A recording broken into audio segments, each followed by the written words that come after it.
오늘은 인생이 꼭 깨달아야 할 필수 지혜, 인생이 꼭 깨달아야 할 필수 지혜, 이란 제목으로 말씀을 상고합니다.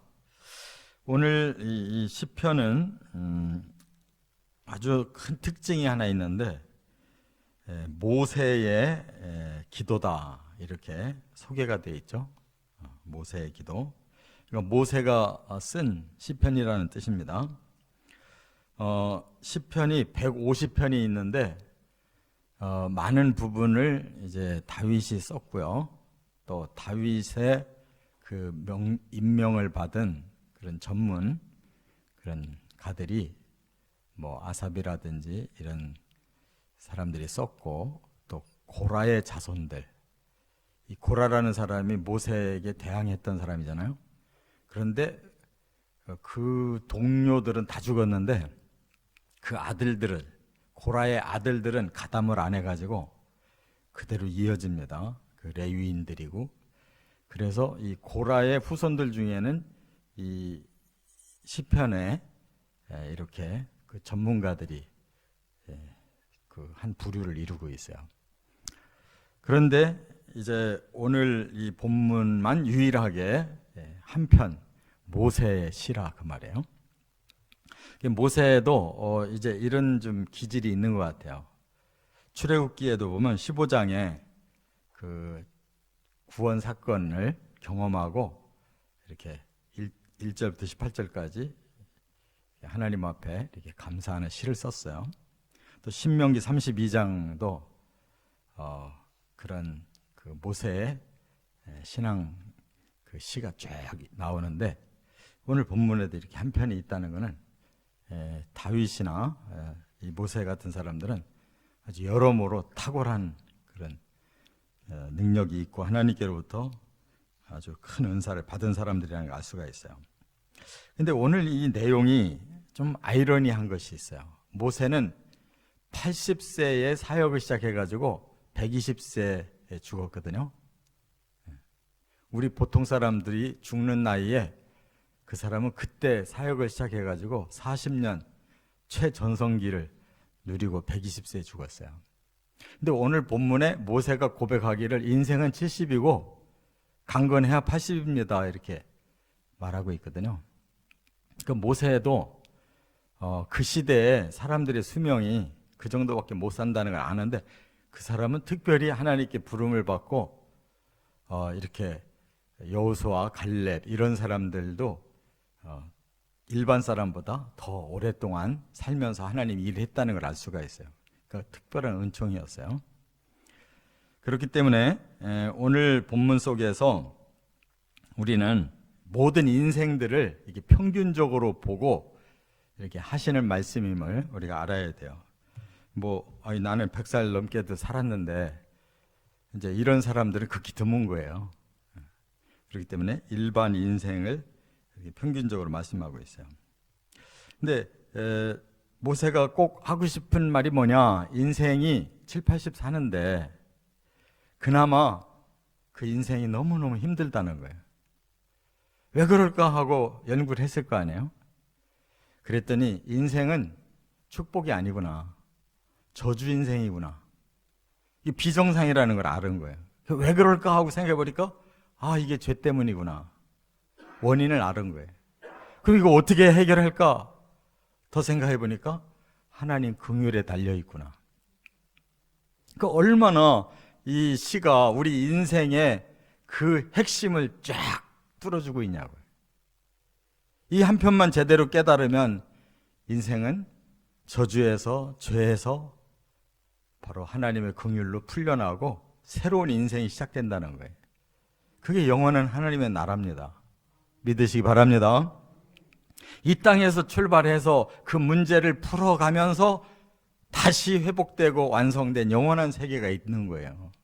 이게 없으면 인생은 거짓인 거예요. 내 7, 80년만 생각하고 살면 인생은 거짓이에요. 반드시 하나님 나라에서 완성이 돼야 되는 거예요. 하나님 나라를 못 믿는 사람, 하나님 나라가 희미한 사람, 인생을 거짓되게 사는 거예요. 제대로 못 깨달은 거예요.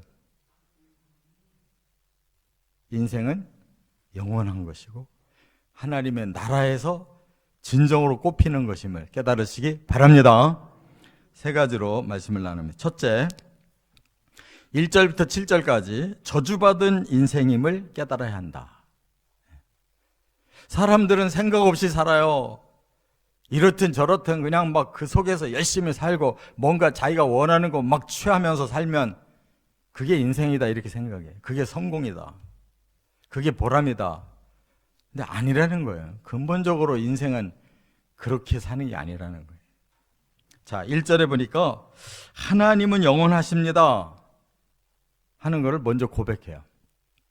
왜 그럴까요? 우리 인생은 거기에 비하면 너무 반대로 짧고 그리고 불행하게 살기 때문에 하나님과 비교할 때 우리 인생이 너무 얼마나 초라한 존재인가를 고백하기 위해서 이 말을 하는 거예요.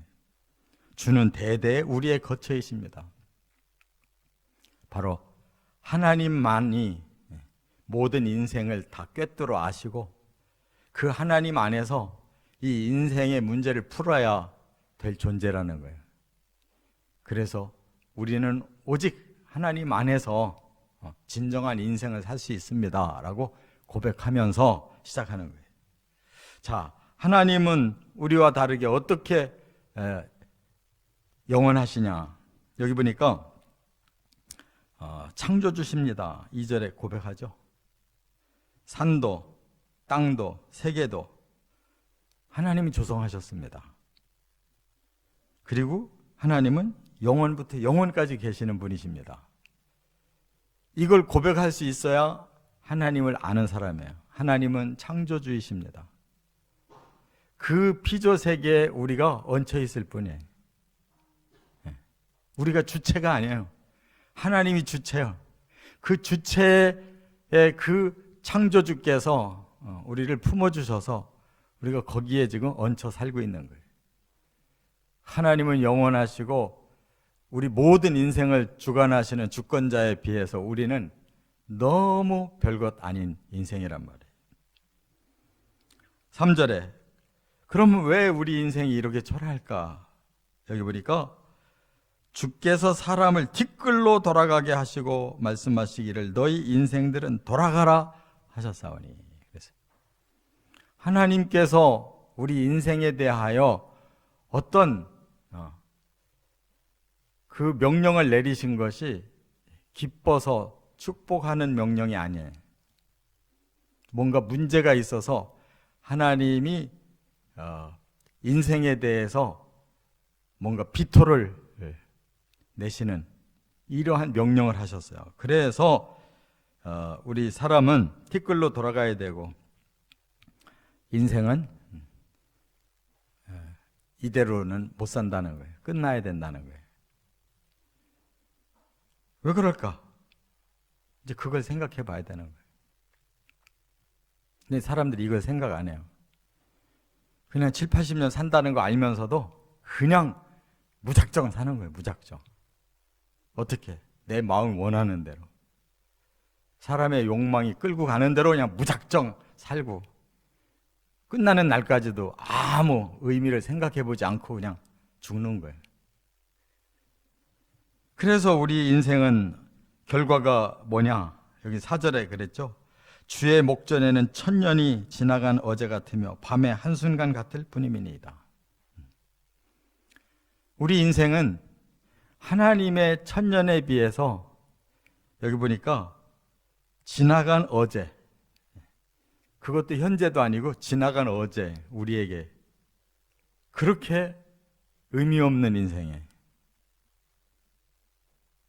그리고 밤의 한순간, 이게 예전 개역 성경에 보면 하나의 경점이라고 그랬거든요. 그게 뭘 말하냐면 밤을 이렇게 세 개로 쪼개요.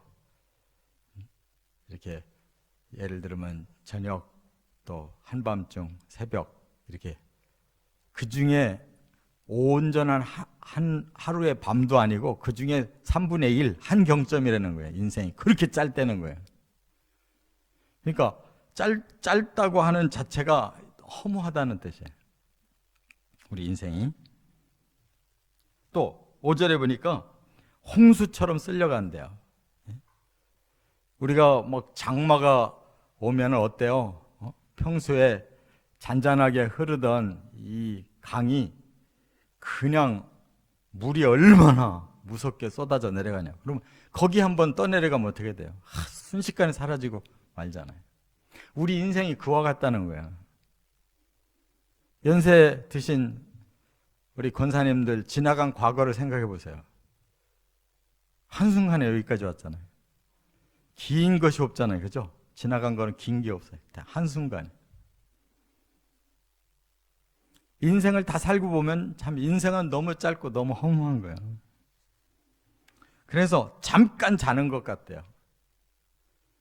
깜빡 졸다가 일어났는데 벌써 다 끝났어요.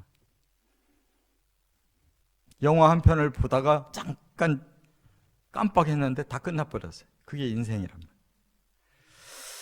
또 여기 아침에 돋는 풀과 같은데 6절에 뭐라고 설명했냐면 아침에 꽃이 폈다가 저녁에 시들어 버리더라는 거예요. 인생이 언제 피는가 싶더니 벌써 시들었대요.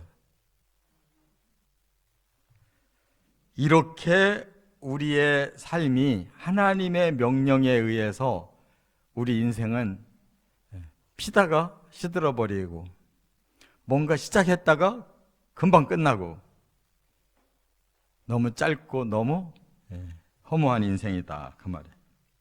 왜 그럴까? 그걸 생각해야 돼. 여기 7절에 답을 줬어요. 뭐라고? 우리는 주의 노에 소멸되며 주의 분내심에 놀라나이다. 하여간 우리 인생은 하나님이 노하셔서 이렇게 주어진 인생이고 하나님이 분을 내셔서 우리는 그 영향에 의해 놀래 자빠진 인생을 살고 있다는 거예요. 그러니까 하나님이 화나가지고 우리에게 주신 인생이 뭐 좋은 인생이겠냐고. 그게 바로 저주라는 거예요. 저주. 그러면 하나님은 나쁜 분이냐? 아니에요. 우리가 나쁜 놈이어서 하나님께로부터 화나게 하고 분노하시게 해서 우리가 그거에 대한 벌을 받고 있는 것이다. 사람이 다 자기 잘난 맛에 사는데 그렇게 살면 안 된다는 거예요. 너는 뭐가 문제가 있는 놈이야. 그래서 하나님께로부터 벌을 받아가지고 인생이 이렇게 꼬인 자들이야. 저주받은 자들이야. 이걸 알아야 반성이 생기는 거잖아요. 근데 전혀 그런 걸 생각 안 해요. 인생이 짧든 어떻든 막 이런 거 하나도 생각 안 하고 그냥 무작정 돌격하는 거예요. 내가 하고 싶은 대로 한 번밖에 안 사는 인생인데 이렇게 무지막지하게 인생을 살거든요. 근데 이렇게 생각해 봐야 된다는 거예요. 아, 이것이 하나님의 진노고 우리들에게 내리신 저주구나. 그래서 그 저주를 성경에서 찾아야 돼요. 왜 그랬을까? 창세기 3장에서 그 원인이 나오잖아요.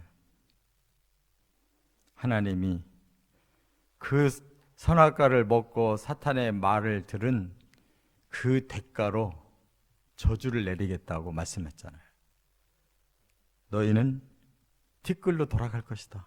너희 흙으로 만드는 그대로 너희는 흙으로 돌아갈 거야. 그래서 지금 오늘 본문에도 인생은 티끌이다. 죽음으로 다시 돌아가야 된다. 이렇게 말씀하고 있는 거예요. 자, 그러면 여기서 생각이 끝나면 아무 해결이 안 되잖아요. 허무주의만 남는 거예요. 아, 인생은 허무하게 사는 거구나. 그래서 많은 사람들이 허무주의가 있어요.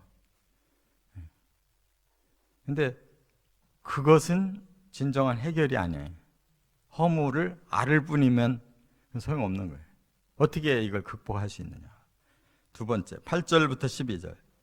죄를 지은 인생임을 깨달아야 한다. 왜 하나님이 화가 나시고 왜 하나님이 사람을 저주하셨느냐? 뭔가 큰 죄를 저지른 거예요. 그래서 8절에 바로 고백해요. 주께서 우리의 죄악을 주의 앞에 놓으시며 우리의 은밀한 죄를 주의 얼굴빛 가운데 두셨사오니. 그러니까 우리 죄가 그냥 하나님 앞에 고스란히 노출되어 있다는 거예요. 지은 죄가 고스란히 다 발각됐다는 거예요.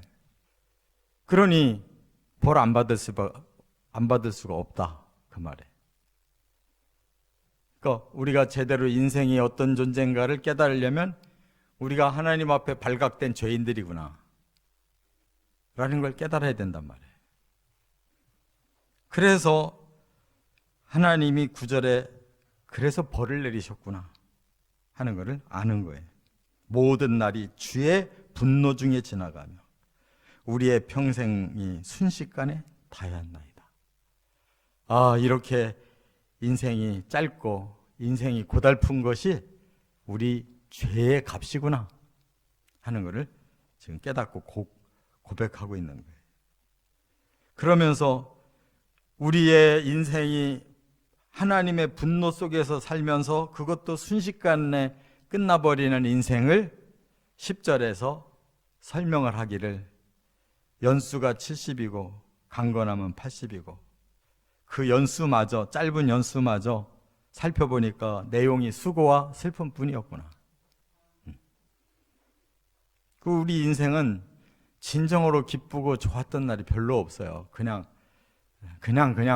할 수 없이 사는 거지 신나서 사는 인생이 없어요. 왜냐하면 바로 하나님 앞에 죄가 노출됐기 때문에 벌받은 인생인데 하나님이 우리의 평생에 분노를 갖고 계시고 우리는 그 분노 앞에 그냥 모든 인생이 다 허망하게 끝장나 버렸다는 거예요. 그래서 그마저도 신속히 끝나니까 날아갔습니다 이렇게 말해요. 날아갔습니다. 이 새들 보세요.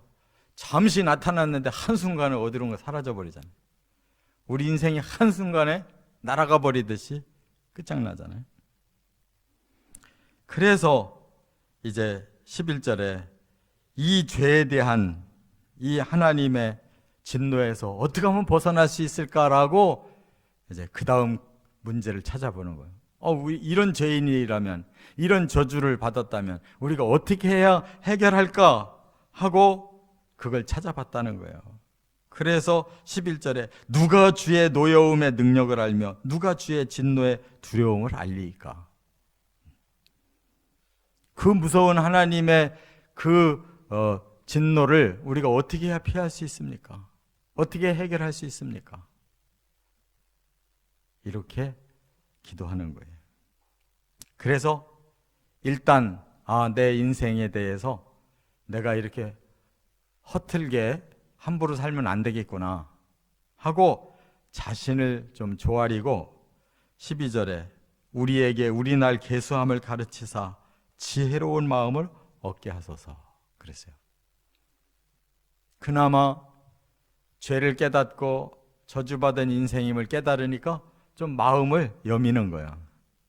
그렇게 교만하고 경거망동하게 사는 인생이었는데 이런 생각을 깊이 해보니까 죄 때문이고 저주받았 때문임을 알고 하나님의 진노가 있는 이상 우리가 이걸 피할 길이 없다는 걸 알으니까 그나마 마음을 좀 여미고 어떻게 하면 그래도 인생을 뜻있게 살 수 있을까 하고 하나님 앞에 겸손하게 지혜를 구하는 것이다 그 말이에요. 이와 같이 중요한 건 우리가 죄인이고 죄의 싹슨 바로 사망이라는 것을 알고 이 죄를 해결하기 위한 지혜를 구하는 것이 필요해. 로마서 6장 23절에 죄의 싹슨 사망이요 그랬어요. 그렇다면 이 사망에 우리가 이르게 되는 더 큰 문제가 남아있는 거예요.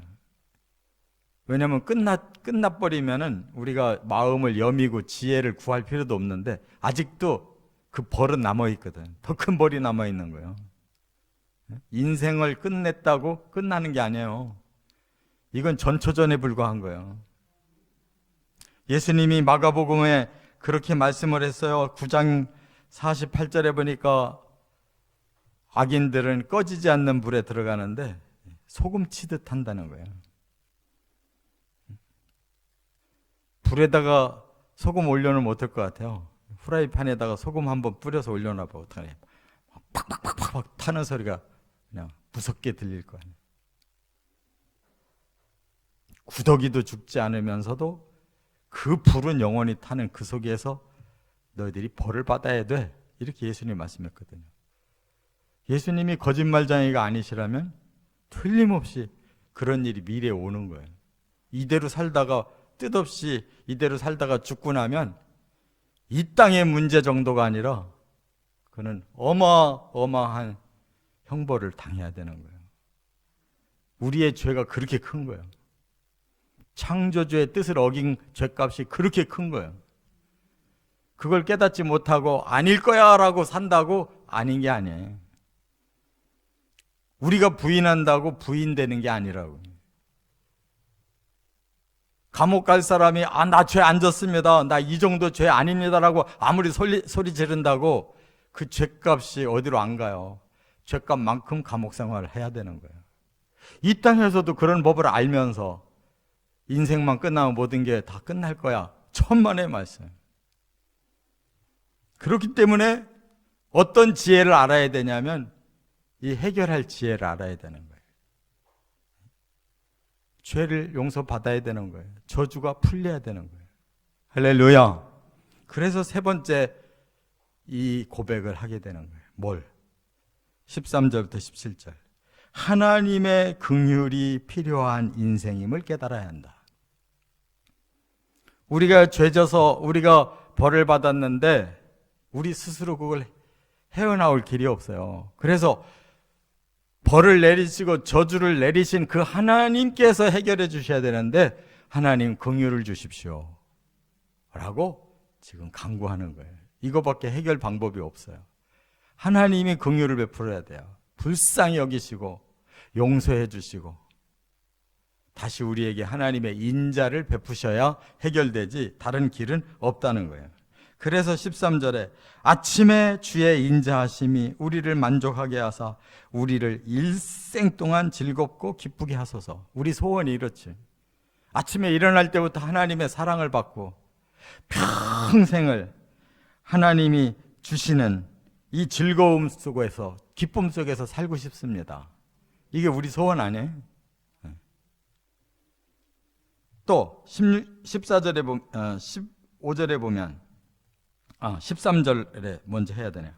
여호와여 돌아오소서. 언제까지니까 주의 종들을 불쌍히 여기소서. 먼저 하나님이 우리를 불쌍히 여기시고 용서하시고 그 다음에 인자를 베푸시고 평생의 기쁨을 회복해 주시고 그 얘기고 15절에 괴롭게 하신 날수와 또 화를 당한 연수대로 우리를 기쁘게 하소서. 이 땅에서는 우리가 저주를 받아서 너무너무 괴롭고 또 하나님 앞에 벌받은 인생을 살았는데 그만큼 또 우리에게 이 좋은 날을 달라는 거예요. 이게 인생이 역전될 수 있도록 해달라는 거예요.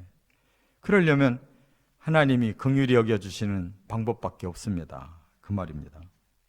그래서 이제 16절에 용서와 그 구원의 원리를 여기서 고백하는 거예요. 주께서 행하신 일을. 하나님이 우리 인생에게 행하신 일이 뭐예요? 네? 죄와 벌만 행하셨어요? 그럼 우리 못 사는 거예요.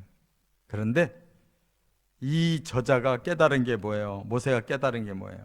주께서 행하시는 일은 바로 우리의 죄를 용서하시고 그 저주에서 풀어내시고 구원시켜 주신다는 거.